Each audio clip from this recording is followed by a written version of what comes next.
하나님이 하시는 일을 우리 인간이 다 이해할 수가 있을까요?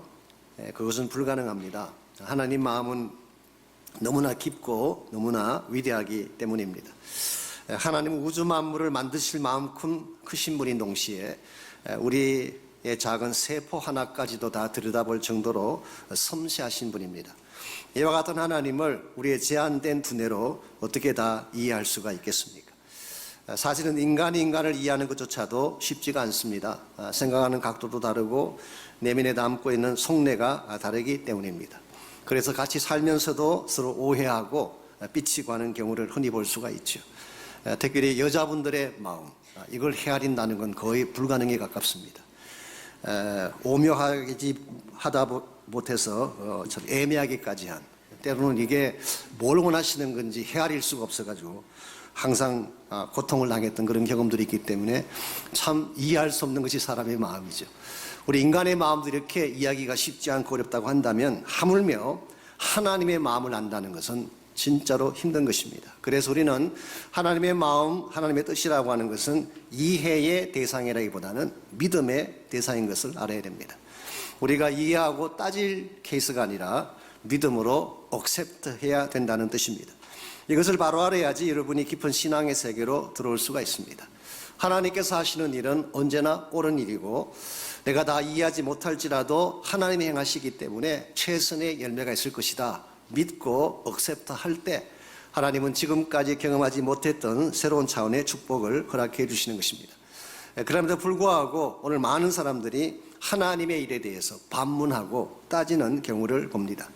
특별히 자신이 납득할 수 없는 사건이나 어려운 상황이 벌어졌을 때 하나님께 질문을 던지죠. 때에 따라서는 대어들기도 하고 거부하기도 하는, 그러나 저는 이것이 굉장히 위험한 자세라고 생각합니다. 이것은 마치 바위에 우리 스스로 부딪히는 것과 같은 경우이기 때문에 우리만 상할 뿐이지 문제 해결에 전혀 도움이 되지 않기 때문에, 그러면 혹시 여러분 인생 가운데서도 납득할 수 없는 일이나 이해할 수 없는 일이 벌어졌을지라도 하나님이 준비하신 것이 최선이다 믿고 주님을 향해 나갈 수 있기를 바랍니다. 그때에 우리가 다 이해하지는 못해도 하나님이 우리 삶을 통해 준비하신 계획도 알게 되고 그 은혜와 능력 가운데서 바른 삶을 추구해 갈 수가 있는 것입니다. 이런 면에서 우리 신앙생활은 하나님의 행하심에 대해서 어떤 반응을 보이느냐, 이것이 우리 신앙생활의 성격을 결정하는 것입니다. 원망하며 반문하며 대어들 것인가, 아니면 하나님께서 행하신 일이기 때문에 억셉트하고 순복할 것인가. 제가 오래전에 소개해드렸던 우리 전주 예수병원의 닥터 크레인 박사님에 대한 스토리, 이분은 존스 홉킨스 의과대학을 졸업을 하고 젊은 나이에 한국에 오셔서 22년 동안 전주에 있는 예수병원에서 사역을 하신 남장로회 출신의 선교사님이십니다. 그분이 한국에 도착했을 때에 신사참배 거부 때문에 폐쇄되었던 그 병원을 다시 그분이 세우시고 한국 땅에 인턴 제도를 처음 도입하신 분이 그분이라고 하네요. 그리고 1949년도에는 9살짜리 여자아이의 그 배에서 1063개의 기생충이 있는 것을 발견을 하고 기생충 박멸 운동을 시작했던 분도 바로 이 닥터 크레인입니다. 이분이 사역을 하시다가 안식년을 맞이해서 미국에 왔을 때에 한 시골의 조그마한 교회를 안식년 기간 동안 섬길 기회가 있었습니다. 그때 그 교회 안에 교회를 섬기는 그야말로 신실된 집사님 한 분이 계셨는데, 이 집사님의 두 아들이 강에 나가서 이렇게 배를 타다가 그만 익사해서 세상을 떠나고 말았어요.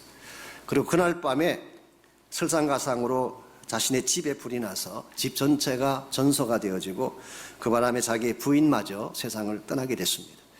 닥터 크레인이 그 집에 도착해 보았을 때 잿더미가 된 그 집 앞에 세 구의 시신을 앞에 놓고 망연자실한 상태로 앉아있는 그분을 보고 이분이 무슨 말을 해야 될까 할 수 있는 말이 없었대요. 그래서 닥터 크레인이 다음과 같이 이야기를 했습니다. 집사님, 지금 당신에겐 두 가지 옵션이 있습니다. 첫째는 하나님을 원망하는 것입니다. 자녀를 지켜주지 못하고 가정을 지켜주지 못한 하나님에 대해서 마음껏 원망할 수 있는 이유가 충분히 있습니다. 그러나 또 한 가지 옵션은 이 모든 것에도 불구하고 믿음으로 하나님을 억셉트하고 찬양하는 것입니다. 그리고 한마디를 더 던졌어요. 믿음은 선택입니다. 원망하며 되어들 수도 있고 이 모든 것을 수용하며 찬양할 수도 있다는 사실. 이 말 끝에 그 집사님이 힘들지만 하나님을 믿음으로 억셉트하고 찬양하는 모습을 보고 감동스러웠다는 이야기를 우리 닥터 크레인 박사님이 적고 있습니다. 오늘 우리의 삶 속에도 이와 같은 극심한 케이스는 아니지만 납득할 수 없고 이해할 수 없는 상황이 찾아올 수가 있습니다. 그때 여러분이 어떤 반응을 보이느냐에 따라서 여러분 삶의 내용이 달라지고 열매도 달라질 수가 있습니다. 우리가 어떤 반응을 보이면 하나님께 영광이 될까요? 이해할 수 없지만 믿음의 반응을 보이는 것입니다. 그때에 하나님은 내가 모르는 사이에 준비해 놓았던 축복들을 안겨주시고 하나님의 더 큰 영광 가운데 거할 수 있도록 인도해 주시는 것입니다. 오늘 같이 봉독한 본문에 보시면은 하나님의 절대 주권에 대해서, 즉 하나님의 절대적 결정 사항에 대해서 사람들이 보였던 반응이 오늘 본문에 소개가 되어 있습니다. 먼저 19절 말씀 보시면은 홍내가 내게 말하기를 그러면 하나님이 어찌하여 허물하시느냐 누가 그 뜻을 대적하느냐 하리니. 자, 이 질문은 사도 바울의 편지를 받은 유대인들 가운데에 일부가 던진 질문입니다. 왜 이 질문을 던지게 되었는가? 바로 앞전에 18절 말씀 보게 되면 이 18절 말씀 때문에 식구들의 반문이 나왔습니다. 18절을 보면은 하나님께서 하고자 하시는 자를 긍휼히 여기고 하나님이 하고자 하시는 자를 완악하게 만든다. 즉 하나님이 어떤 사람은 긍휼하게 여기고 어떤 사람은 완악하게 여기고 이 모든 것은 하나님이 결정하는 것이다 라고 하는 이 말씀에 대해서 이 편지를 받은 유대인 중에 그렇다면 하나님이 우리를 블레임할 수 없는 건 아니냐, 본인이 다 결정해 놓으시고 행하는 것인데 우리 보고 어쩌란 말이냐, 이와 같은 반문이 가능했던 것입니다. 그러나 이와 같이 하나님의 하시는 일에 대해서 대어들고 반문하는 것은 대단히 위험합니다. 첫 번째 이유는 자기 자신이 피조물이기 때문에 그렇습니다. 내가 누구인가를 바로 안다면 하나님에 대해서 이런 반문을 할 수가 없습니다. 20절 보시면은 바울이 이렇게 말합니다. 이 사람아 내가 누구이기에 감히 하나님께 반문하느냐, 지음을 받은 물건이 지은 자에게 어찌 나를 이같이 만들었느냐 말할 수가 있겠느냐. 감히 너가 누구이기에 하나님께 대어도느냐, 그렇게 지적을 했어요. 여기서 내가 누구이기에 라는 이 표현은 뭘 지적하는 것일까요? 너는 피조물이라 그런 뜻이에요. 우리를 만드신 분이 하나님이신데 피조물의 위치에는 우리가 감히 나를 만든 자에 대해서 이러쿵 저러쿵 할 수가 없다라고 하는 바울의 지적이죠. 오늘 여러분과 제가 내가 누구인지를 정확하게 알면 하나님이 하시는 일에 대해서 감히 대항하거나 대어들 수가 없습니다. 두 번째로 이것이 위험한 이유는 하나님의 선택에 대해서 잘못된 이해를 가지고 있기 때문에 그렇습니다.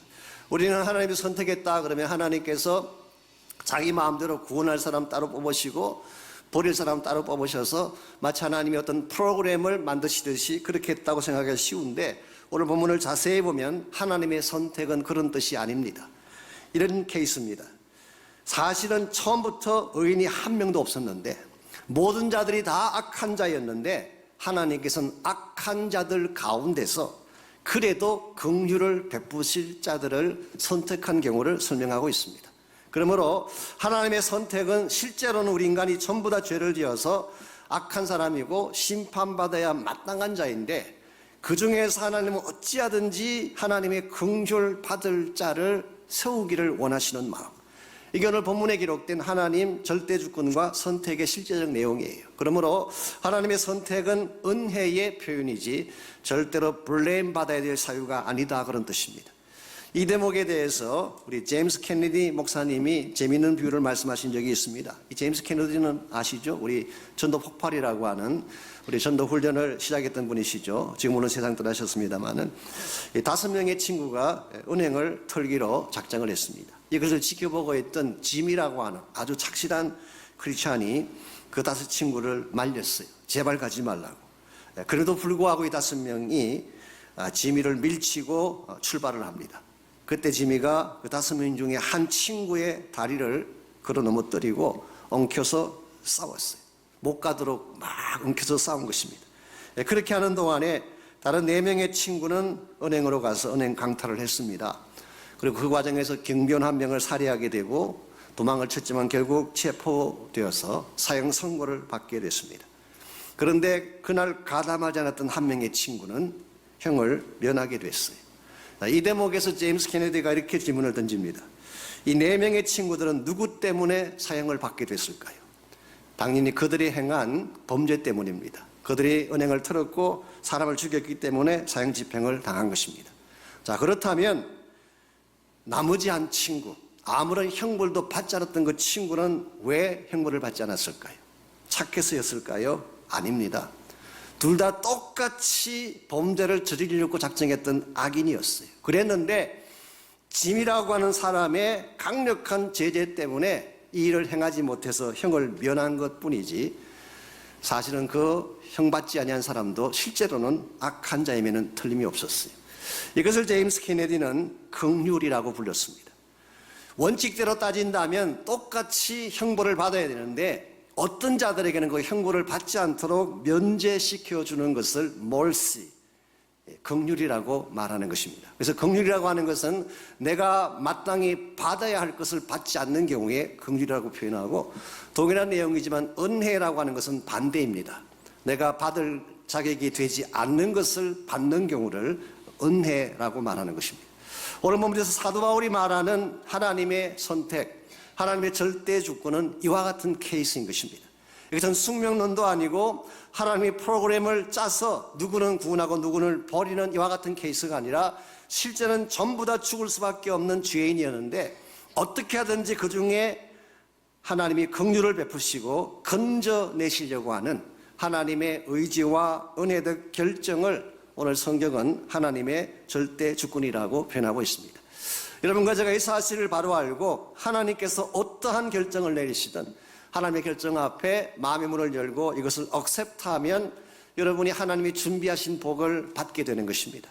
그러나 만일의 경우에 이것을 따지고 반문함으로써 리젝트하게 되면 하나님이 아무리 귀한 것을 준비해 놓으셨을지라도 여러분과는 아무 상관이 없게 됩니다. 이런 면에서 오늘 우리가 하나님의 이 절대적인 결정 앞에 어떤 자세를 취할 것인가, 만일 우리가 이해하지 못할지라도 하나님의 결정을 믿음으로 수용한다면 과연 하나님은 어떤 복을 우리에게 안겨주실까요? 오늘 주신 본문에 보시면은 하나님의 절대적 주권이 과연 무엇을 위한 것인가 라고 하는 것이 오늘 본문에 잘 기록되어 있습니다. 최소한 3가지 축복을 주시기 위해서 하나님은 지금도 주권을 행사하고 계십니다. 제일 첫 번째가 새 창조의 축복을 주기 위함입니다. 하나님께서 절대 주권을 가지고 우리를 택하시는 것은 우리 모두를 재창조하시기 위해 하나님은 지금도 주권적인 일을 행하고 계십니다. 21절 말씀 보시면은 21절, 토기장애가 진흙 한 덩어리로 하나는 귀히 설 그릇을 하나는 천이 설 그릇을 만들 고난이 없겠느냐라고 반문을 했어요. 이 말씀은 사실은 구약 성경 예레미야 18장 1절에서 4절 말씀을 백그라운드로 오늘 이 말씀을 적은 것입니다. 소위 말해서 토기장이의 비유라고 부르는, 그는 토기장이요 우리는 진흙, 우리 찬양 가사로 나오잖아요. He is a potter, we are the clay. 그 찬양 가사가 여기서 나왔습니다만은 하나님이 우리의 토기장이가 되시고 우리는 진흙에 불과하다. 이게 그 유명한 토기장이의 비유입니다. 예레미야 18장에 보게 되면 한 분 하나님께서 예레미야에게 토기장의 집으로 내려가서 그릇 만드는 모습을 지켜보라고 했습니다. 가보았더니 농로 위에, 휠 위에 진흙을 올려놓고 그릇을 만드는데 그릇을 만드는 과정에서 그릇이 터지고 말았어요. 즉 깨어지고 망가지고 만 것입니다. 일반적으로 그릇이 망가지게 되면 어떻게 하는 것이 상식인가요? 내어 버리는 것이 상식입니다. 그런데 토기장에는 그것을 내어버리지 않고 다시 빚어서 새로운 그릇을 만들었다. 그게 예레미야 18장 4절의 말씀이에요. 망가졌는데, 깨어졌는데 이것을 내어버리는 것이 아니라 다시 빚어서 another pot, 새로운 차원의 그릇을 다시 만드셨다. 이게 소위 말하는 재창조, 새 창조의 역사를 말하는 것입니다. 실제로 예레미야의 말씀을 선포할 당시 유다 민족은 망가질 대로 망가진 민족이었어요. 죄악으로 말미암아 완전히 깨어지고 부서진 민족, 그러므로 하나님이 마땅히 버려야 당연한 민족인데 하나님께서는 예레미야를 통하여서 내가 다시 너희들을 빚어서 새롭게 만들어 주겠다라는 메시지를 주셨고, 오늘 사도 바울은 그 말씀을 본문에 그대로 인용함으로써 오늘 여러분과 저에게도 동일한 선포를 행하고 계십니다. 우리 모두는 깨어진 그릇이었어요. 망가진 그릇이었어요. 우리 자체를 바라본다면은 다시 쓸만한 가치가 전무한 그런 케이스였는데 하나님은 이와 같은 우리를 하나님의 절대적 능력의 손으로 빚어내셔서 존귀한 베슬, 너무나 귀하고 아름다운 새로운 작품으로 만들어 주신 것, 이게 성경이 말하고 있는 은혜의 내용입니다. 사도 바울은 에베소서 2장 10절에서 이것을 우리는 그가 만드신 바라 그렇게 표현했어요. We are his workmanship. 그분이 만드신 좋은 작품. New Living Translation, We are his masterpiece. 우리는 그의 걸작품이다 그렇게 번역했어요. 헬라어 원문을 보게 되면 poema라고 하는 유명한 단어가 사용됐습니다. 여기서 나온 영어가 poem, P-O-E-M, poem이라고 하는 단어가 나오죠. 시라고 하는 단어, 노래라고 하는 단어가 여기서 나왔습니다. 그러므로 외형상 보게 되면 망가지고 깨어지고 부서진 존재이지만 예수 그리스도 안에서 하나님이 다시 빚어내셔서 우리를 시가 되게 하신 거예요. 노래가 되게 하신 거예요. 이걸 생각해 보면 여러분과 제가 보통 사람들이 아니에요. 우리는 가끔 우리의 외형을 보고 외모를 보고 우리의 외적인 조건을 보고 우리 자신을 너무 과소평가하고 너무 비참하게 평가할 때가 많이 있습니다만은 하나님은 여러분 한 분 한 분이 시래요. 노래래요. 너무나 아름다운 노래처럼 귀한 분들. 여러분 이 사실을 인식을 해야지 크리스찬 삶을 건강하게 바르게 살아갈 수가 있습니다. 페니 크로스비라고 하는 분은 태어난 6개월 만에 앞을 보지 못한 시각장애자가 됐습니다. 정말 답답하고 어려운 삶을 사는 존재가 됐죠. 그럼에도 불구하고 그는 일평생 동안 8,000개의 찬송시를 적었어요. 오늘 건강한 사람들이 한 편의 시도 적지 못하는데 시각장애자가 8,000개의 시를 적었다는 사실, 경이롭지 않습니까? 한국의 송명희 자매님은 여러분 잘 아시는 대로 태어날 때부터 뇌성마비 장애인 판정을 받고 태어나셨어요. 몸을 움직이지 못하고 지금도 다니실 때마다 고통 가운데 얼굴 표정 하나, 몸짓 하나 제대로 할 수 없는 그런 어려운 처지에 있는 분이 되셨어요. 그러나 이 송명희 자매로 하여금 그야말로 유명한 분이 되게 한 귀한 시가 한 편 있죠. 나라고 하는 시. 여러분 아실 거예요. 이게 그걸 붙여서 나중에 우리가 찬송으로 많이 불렀습니다마는 나 남이 가진 재물 없으나 나 남이 가진 지식 없으나 나 남이 가진 건강 없으나 나 남이 없는 것 있으니 나 남이 못 본 것 보았고 나 남이 듣지 못한 음성 들었고 나 남이 받지 못한 사랑 받았고 나 남이 모르는 것 깨달았네. 그리고 그 다음 구절이 참으로 중요합니다. 공평하신 하나님이, 공평하신 하나님이. 여러분 이게 이해가 되세요? 온 전신이 다 불구자가 되어지고 평생 동안 비틀림 가운데 고통 가운데 살아온 한 자매가 하나님이 공평하시대요. 우리는 많은 것을 가지고 있으면서 정말 많은 좋은 조건 속에 살면서도 우리는 하나님이 unfair하다고, 하나님이 불공평하다고 원망할 때가 참 많은데 모든 것을 다 잃어버린 평생을 고통 가운데 살아왔던 이분은 하나님이 공평하시대요. 어디서 이런 고백이 나올 수 있을까요? 그 10년 깊은 곳에 하나님이 아니면 주실 수 없는 새 창조의 생명력이 그 안에 있었기 때문에 이런 고백을 할 수가 있었던 것이죠. 여러분 한 분 한 분이 이와 같이 하나님 만드신 글작품을 선포하고 사시기를 바랍니다. 환경이 나를 찌달리게 하고 사람들이 나를 핍박할지라도 그것 때문에 기죽지 말고 나는 하나님 만드신 글작품이다. 마스터피스이다. I am the poem of God. 하나님의 시다라고 선포를 하시고 여러분 안에 주어진 생명의 기쁨을 노래하며 살아갈 때 여러분이 진실로 성경이 말하는 존귀하고 거룩한 존재가 되는 것입니다.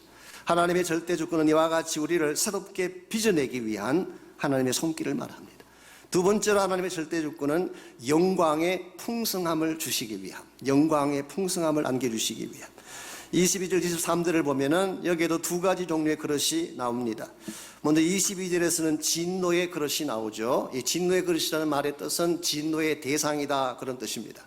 하나님이 심판하기로 작정한 케이스죠. 자, 진노의 그릇은 누구를 말할까요? 그것은 그 당시 하나님을 거부하고 하나님을 대적했던 유대인들을 지칭할 확률이 많습니다. 그 반면에 23절에 보게 되면 긍휼의 그릇이 나옵니다. 이 긍휼의 그릇은 하나님의 긍휼을 받을 그릇, 하나님의 사랑과 은혜를 받을 대상을 의미하는 것입니다. 그렇다면 이 긍휼의 그릇은 누구를 의미할까요? 24절을 보시면 그 답이 나와 있습니다. 이 그릇은 우리니 곧 유대인 중에서뿐 아니라 이방인 중에서도 부르신 잔이라라고 했어요. 유대인도 아니고 이방인도 아니고 혹은 유대인이건 이방인이건 it doesn't matter. 중요한 게 뭡니까? 하나님의 부르심을 받은 자들. 즉 하나님께서 구원을 준비하시고 초청하셨을 때에 그 하나님의 부르심 앞에 믿음으로 응답한 사람들이 오늘 본문에서는 긍휼의 그릇이 된 것입니다. 그러므로 키는 믿음이에요. 내가 어떻게 만들어졌느냐, 내가 어느 가정에 태어났느냐, 이게 중요한 것이 아니라 내 안에 하나님의 부르심 앞에 yes 할 수 있는 믿음, 이게 더 중요한 키가 되는 것입니다. 한 가지 오늘 본문에서 주목할 사실은요, 22절을 보시면은 even 진노의 그릇에 대하여도 하나님은 오래 참으시고 관용하신다는 표현이 나옵니다. 진노의 그릇이라고 하는 것은 지금 당장 심판해서 지옥을 보내야 될 사람인데 그들의 지금까지 범했던 죄악과 잘못을 생각하면 지금이라도 당장 처리해야 될 그런 대상인데 하나님은 even 그런 자들에 대해서도 오래 참으시고 기다리신다고 말씀하고 있습니다. 우리는 여기서 분명히 확인할 수가 있습니다. 하나님의 선택은 우리를 버리기 위한 선택이 아니에요. 누구는 택하고 누구는 지옥 보내기 위한 선택이 아니라 하나님의 인텐션은 우리 모두가 다 구원받는 거예요. 우리 모두가 하늘나라 백성 되는 것입니다. 우리 모두가 다 행복자가 되고 하나님 나라의 영광을 누리는 것이 하나님의 계획이고 하나님의 인텐션이에요. 그런데 만일 이와 같은 하나님의 인텐션에 대해서 하나님의 부르심에 대해서 끝까지 거부하고 노하면 할 수 없어요. 우린 진노의 그릇으로 버림받게 되는 것입니다. 그러나 반대로 내 마음의 문을 열고 하나님이 준비하신 구원의 축복 앞에 믿음으로 순종하며 나가게 되면 하나님이 예배하신 긍휼이 우리 안에 부어지게 되고 우리는 풍성한 복을 누릴 수가 있다, 그런 뜻이에요. 그래서 이와 같이 긍휼의 그릇이 된 자들에게는 영광의 풍성함을 주실 것이다. 여기서 영광이라는 단어는 종말론적 영광을 말합니다. 즉 우리가 그리스도 안에서 주님 다시 오실 그때 누리게 될 구원의 완성을 설명하는 것입니다.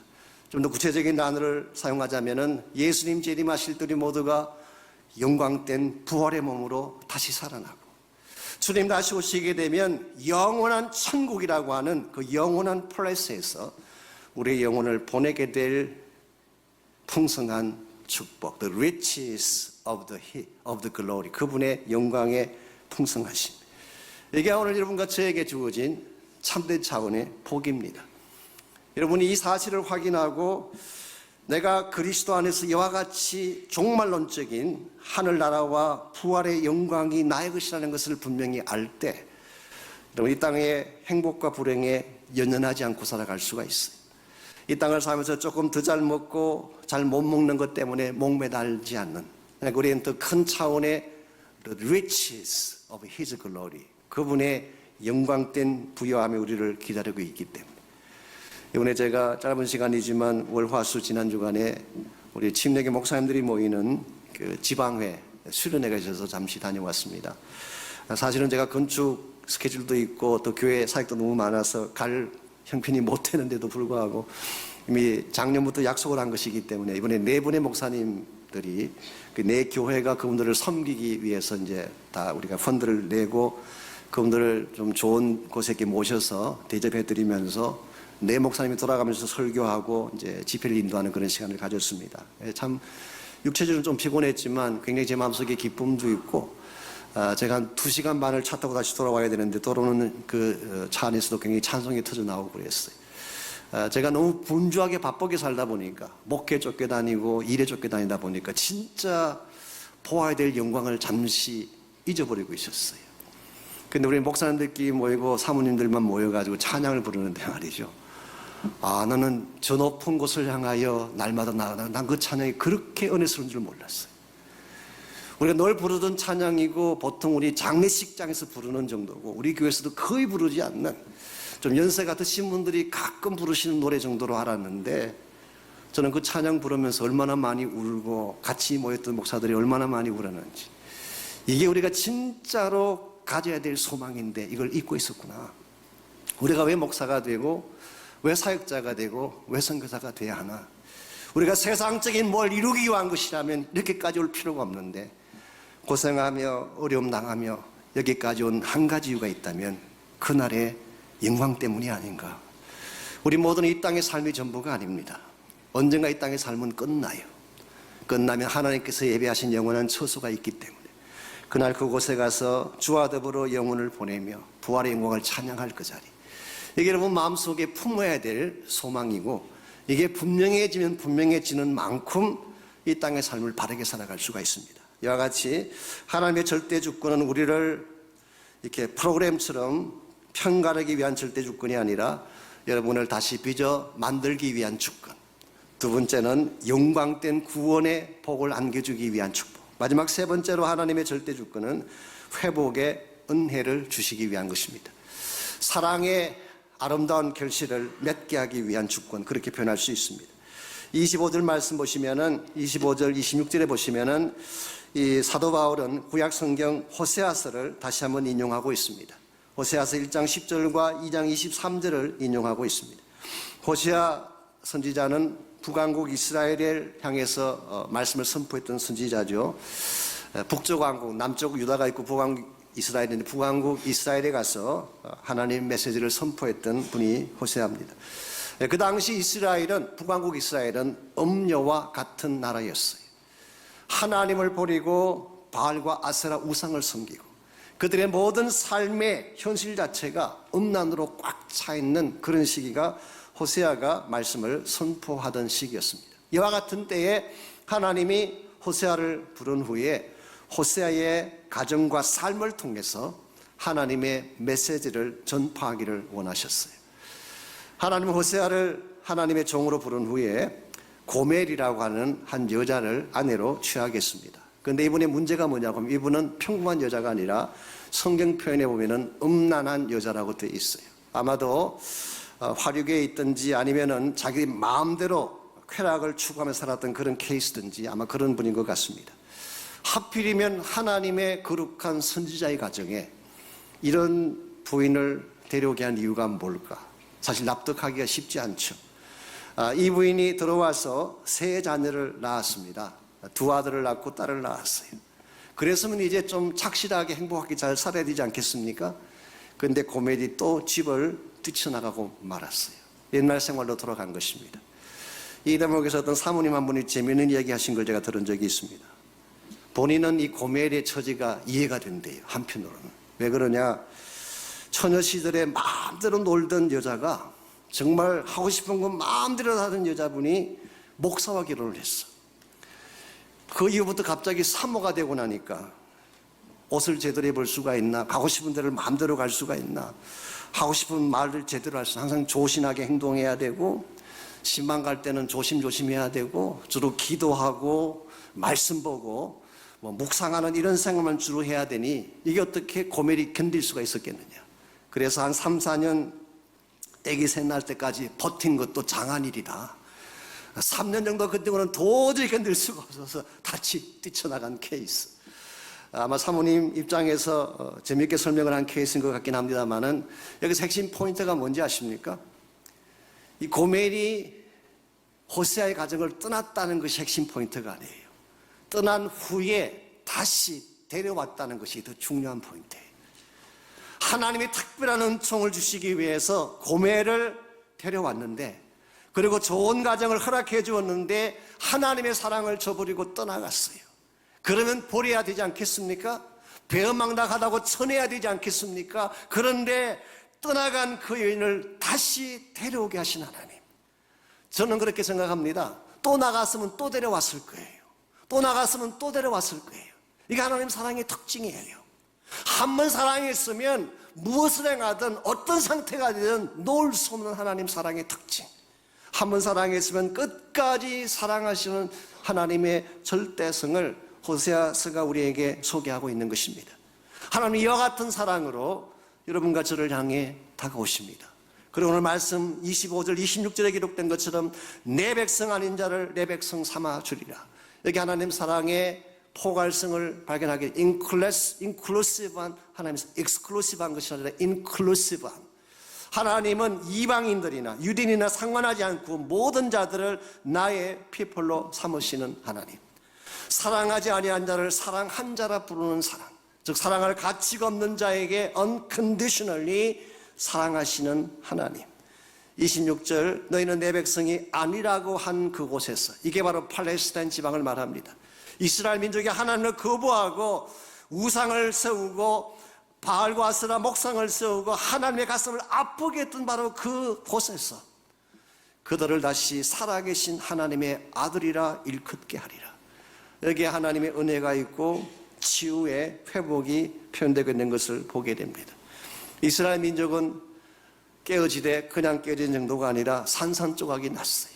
깨어지고 부서지고 그야말로 어디를 보아도 온전한 것이 없는 이스라엘 민족.